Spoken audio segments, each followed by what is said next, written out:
Right, I've got another mini car DVR review for you today. This one's called the Mini 0801, and here it is. It looks very similar to some devices I've reviewed before, but this one's an awful lot better.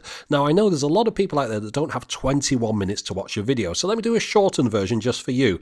Here's the camera up behind my rearview mirror. It's got a 1.5-inch LCD screen on it. It's also got an optional GPS attachment. The video quality during the day is very good, 1080p 30. It's also not half bad at night either.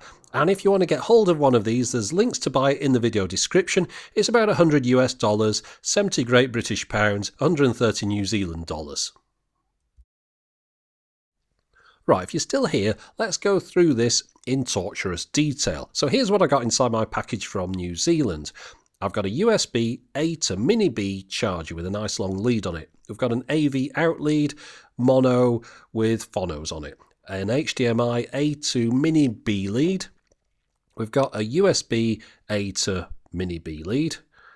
We've got an instruction booklet, and at the bottom of that, I'll just show you some of the specs. 1.5-inch screen, H.264 video apparently, 120-degree wide-angle lens. Now, if you're a bit unfamiliar with car cameras, this is the first one of these videos you're watching, I have done a video just for you called A Beginner's Guide to Car Cameras. That explains all the standard features of every car camera. If you want to look for that, try doing this hashtag search in YouTube. I don't know if that's going to work. If it doesn't, I'm going to put a link on the screen anyway when I've put this up on YouTube on an annotation. Right, back to the things inside the box. So we've got the camera, and I've got two little plasticky things. Now those are the mounts for the camera.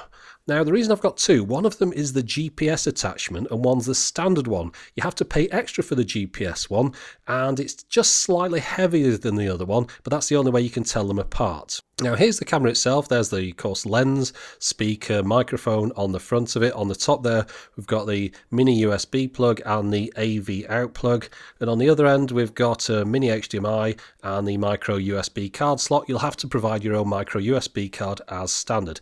1.5-inch screen, 3 buttons down the right hand side there, little LED below those, and on this side we've got the power on switch, which of course you only need inside the house because in a car it automatically powers on with the car 12-volt power socket, as all car cameras do. Now there's the USB plug on there. This bit remains inside your car. The idea is you stick it to the windscreen with that sticky back bit there, and that stays there, and then when you bring the camera along, all you have to do is just sort of plug it in using that little plug there, slide it into there, and that's the camera now in your car. So it's easy to remove it while still leaving all the wires and everything behind in your car nice and neat. Very simple solution.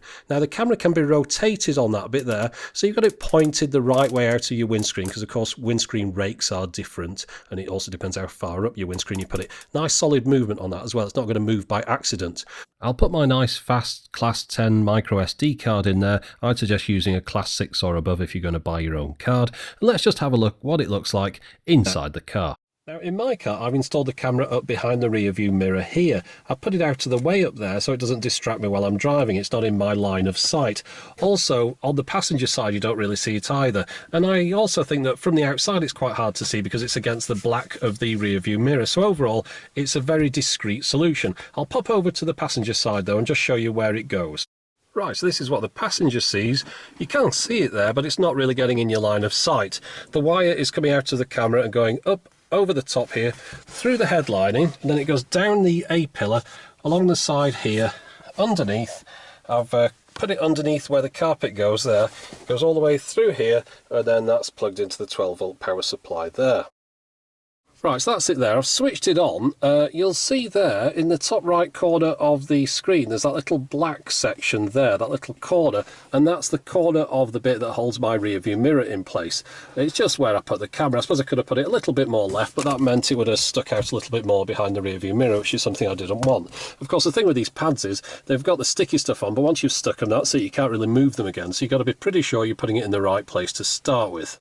Now, because the camera's got a built-in battery, that means that you can remove it from your car and still use it to play back clips. You might want to do this, for example, if you were playing back footage of an incident to a policeman while sat in the back of his car to demonstrate your innocence or perhaps someone else's guilt. Another useful feature of having a battery is that you can remove the camera from a car and take photos of the aftermath of an accident. Insurance companies quite often like to have photos of an incident to show what's happened, and if you didn't have your camera phone on you, you could use this instead. So overall then, I'm really happy with the way that this fits in the car. I like the mounting system, I like the size of the device, you can hide it out of the way. There's enough cable in my car to get all the way around. I should have measured that cable before I put it in, but I'm damned if I'm taking it out now. But regardless, even if there isn't enough cable, it's pretty easy to extend the USB cable with another USB male to female cable. It's just a standard USB cable, so not an issue. The only thing I'll mention here, bit of black tape I've put over the camera there. I put it over the logo where it said 1080p full HD. That's because that was a little bit obvious, I think. If you look through the windscreen, it was a big white font and it made the thing stand out. So something that you might want to cover up if you get one of these. But other than that, I think it's particularly good the way it fits in the car, and it hides out of the way and it doesn't disrupt anything at all. I'm going to keep that one in my car. It's the first car camera that I've come across where I'm actually going to keep it in my car for an extended period of time. Right, it's finally time to show you some footage from the camera. Now, if you're watching this and you notice anything is blocky or jerky or any other that is because of YouTube or my editing. It's nothing to do with the camera. The camera produces smooth 1080p 30 video. So if you're finding any of this doesn't look quite right, download some clips. I've uploaded them to my blog. There's a link in the video description so you can see the true original quality of the clips, not the re-encoded version. Now that said, it's looking fine to me at the moment when I'm editing it, so hopefully it comes across okay on YouTube.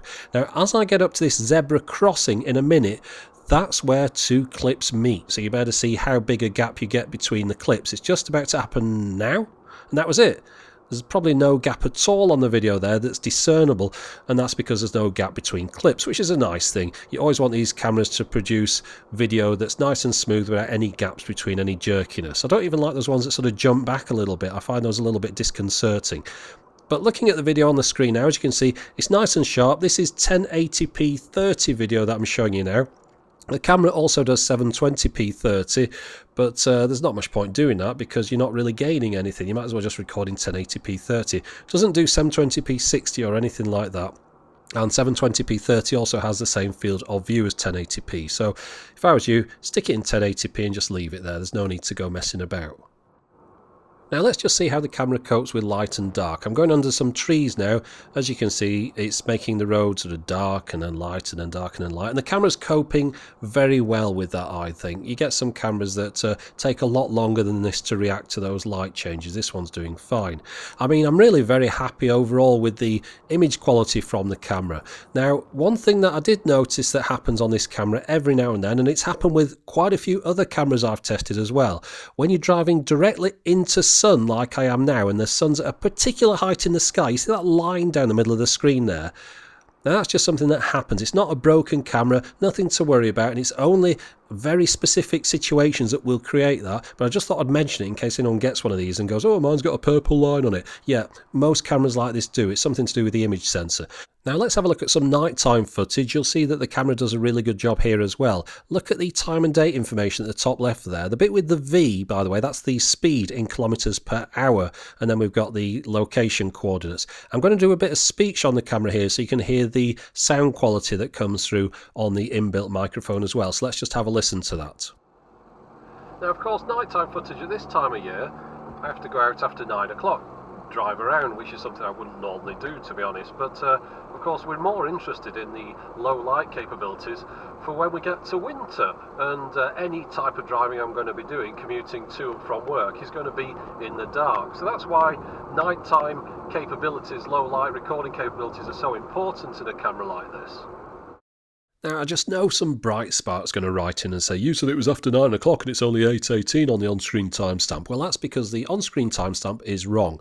It pulls the GPS time, and I needed to add 1 hour onto that. It's like UMT plus an hour, and I hadn't changed the settings right. So it's after 9 o'clock. After all, don't worry about it. The video quality is very good, as I mentioned before, but look at the time and date stamp at the top left there. It's pretty hard to make it out, isn't it, with it being a white font on usually sky or something like that. It's alright at night though. Notice I've got Techmoan written up there. That's my driver number. I'll show you how you can change that later on. But if you put that up there, the speed doesn't go up there, but I don't recommend putting speed on the screen anyway, because it's a bit of a two-edged sword that you might end up getting yourself in trouble over that one. And also it's a little bit inaccurate, I found. It's a little bit behind the times.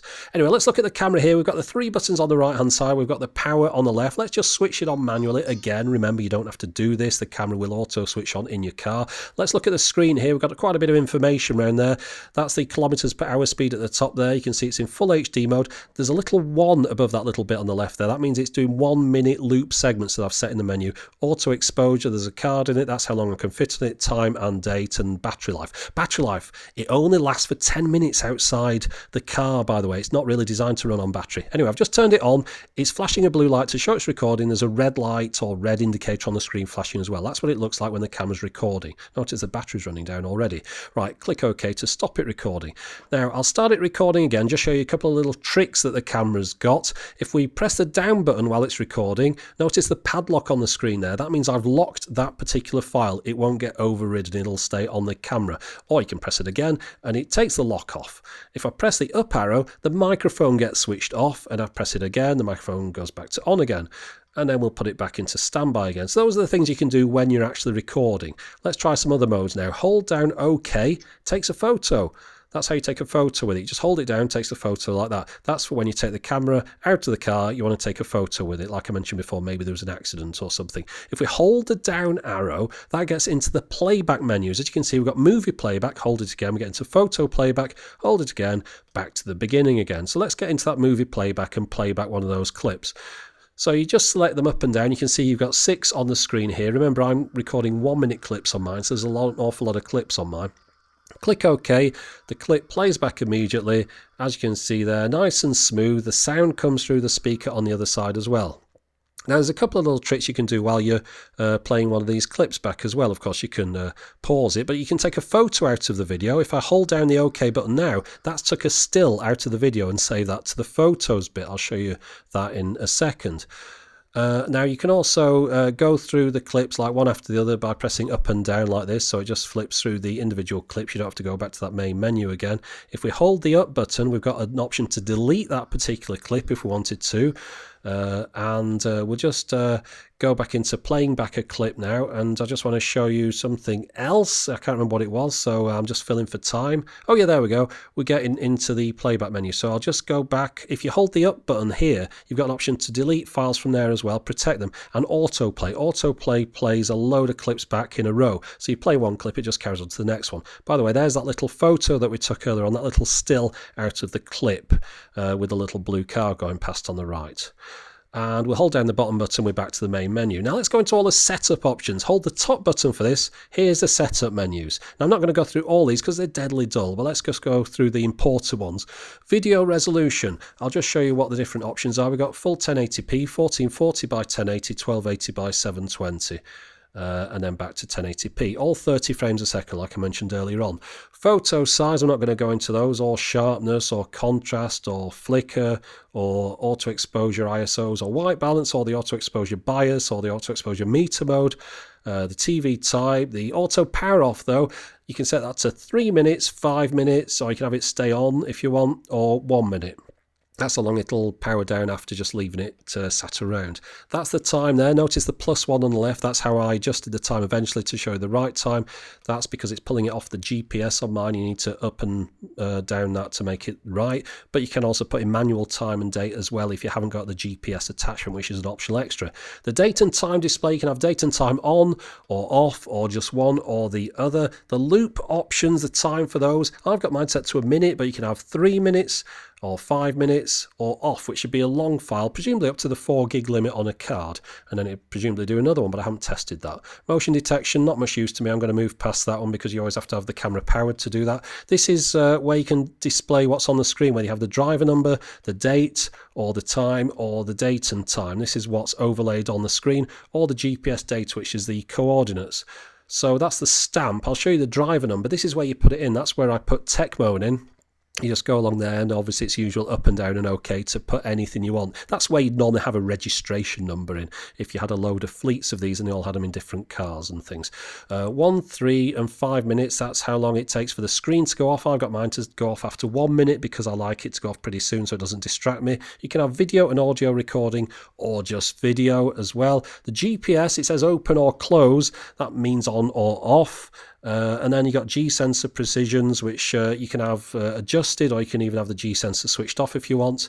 The beep sound, high, low, or off. I have mine low normally in the car, so I can just about hear that it's working. USB mode, mass storage, or USB camera, webcam. If you wanted to use it as a webcam, you could do. Languages, only 3. We've got English, Chinese, and Russian in there. And then down below that, we've got the usual things: reset it all to default, format the card, which you should always do in these cameras, and that is the firmware version of my camera. And then we're back to the beginning again. So I'll just hold down that. Hold down the up arrow if that's the thing. Notice at the top there, kilometers per hour. Remember, you can't change that to miles per hour. It's just kilometers per hour in this camera. But again, I would probably have that shown on my screen. What if you're doing 32 in a 30 and you crash? Someone would probably say it was your fault if you showed evidence of it, wouldn't they? Right, let's plug it into the computer here. We'll take the micro SD card out of the camera. I'm going to put it in this adapter and plug it straight in. I always prefer to do it this way rather than drag it around with a USB lead. Here's what's on the camera. You've got 3 folders: DCIM, GPS, and MISC. There's only things in DCIM and GPS. In DCIM, those are the video files. Here they are. Look at them. They're TS files. That's the first time I've had a camera with transport stream files, which is a bit unusual. And they do have a little bit of problems for me for importing those into things. Here's what's in those, though. Notice there it says 10.4 megabits a second. Forget the 18 megabits a second. I think that's the glitch. Basically, they run at about 10.4 megabits a second. That's a minute file that's about 75 meg. So multiply that up if you want to figure out how long you can fit on a card. If you go in the GPS file, there's all these logs, and that's what's in the logs, just a load of data and locations. Now let's look at the GPS software itself. Now I've got this on a screen capture program which makes it jerky. Ignore the jerkiness, it's not jerky, it's just because I wanted it nice and clear so you could see it. So first off, you put the card in your computer out of the camera. That you can see all the files that are on the card here, that's showing up on the left. Now you can load them all into the program if you want, but what I'm going to do, I'm just going to pick a range of files for a particular period, just so I don't have too much on screen at once and I can find the file that I want. So I've loaded them in. You can see at the bottom of the screen there, they load up there. You got the file name, the time and date it was recorded, and whether there's a GPS file associated with it. It says available if there is, and it goes from left to right on the screen, and if there was more than that, they would go to the left and right as well, and use those arrows at the bottom to get through them all. So we've got 2 columns of files. So let's just click on the first one here and then click play. Now this is what the file looks like. Again, forget the jerkiness. That's just because of my screen capture program using up all my CPU cycles. But it's, again, you got the video at the left there, which is just what we're used to. If you press that camera there, that takes a little photo again out of the video, stores it up there, which you can download to your computer. You'll have it in a folder somewhere if you want to keep that photo. But that's pretty much it. Not much to it. You can play it. You can look at the map on the right here. You can see the start point where the 1 indicator is and where I am at the moment and where I'm going to go, because this is a 1-minute file again. Down below that we've got longitude and latitude. Below that we've got a speedo, which is again of course in kilometers per hour, and as I mentioned before, a little bit inaccurate. Seems a little bit delayed from what's really happening on screen. And then we've got a plus and minus here where we can just adjust the scale on the G sensors. And that's about it. There's not an awful lot to the program. It works fine. It's not complicated. It does what you need it to. Just to show you that it does run smoothly, this is a camera pointing at my computer screen. You can see I didn't use this because it was too blurry. But that just shows you how smooth it is. It just runs nice and smoothly. Again, I suppose you'd have to have the PC that was up to the task. It's a PC-only piece of software. Does not run on Macs, by the way. Now let's just have a look at the accuracy. Look at this bridge here and look at the map. The map lines up with the bridge. That was all I was showing you there. Basically, it's pretty accurate, the GPS. It takes about 2, 3, maybe 4 minutes sometimes to lock on. Depends how long you've left it between using your car. But I find that the GPS locked on every time I used it, and I've had no trouble with it at all. It's been very reliable for me. Right, let's try that TV out functionality. I'm going to plug a lead into the mini HDMI port on here. The other end goes into the television. You can see I've got a live viewfinder. That is displayed at 1080i when the camera is in standby like this. Press OK to get into record mode. That drops down to 720 by 576. Notice though it's recording and relaying live video at the same time, but also notice the battery's running down because I'm running it on battery power. Again, you only get about 10 minutes of battery life on the camera outside the car, but of course you could plug it into a USB plug and power it from there as well. You can play back the other clips, obviously, that you've recorded earlier on. They play back in full resolution, in this case 1920 by 1080 at 30 frames a second, and it looks very nice indeed. So all the TV out functionality seems to work well.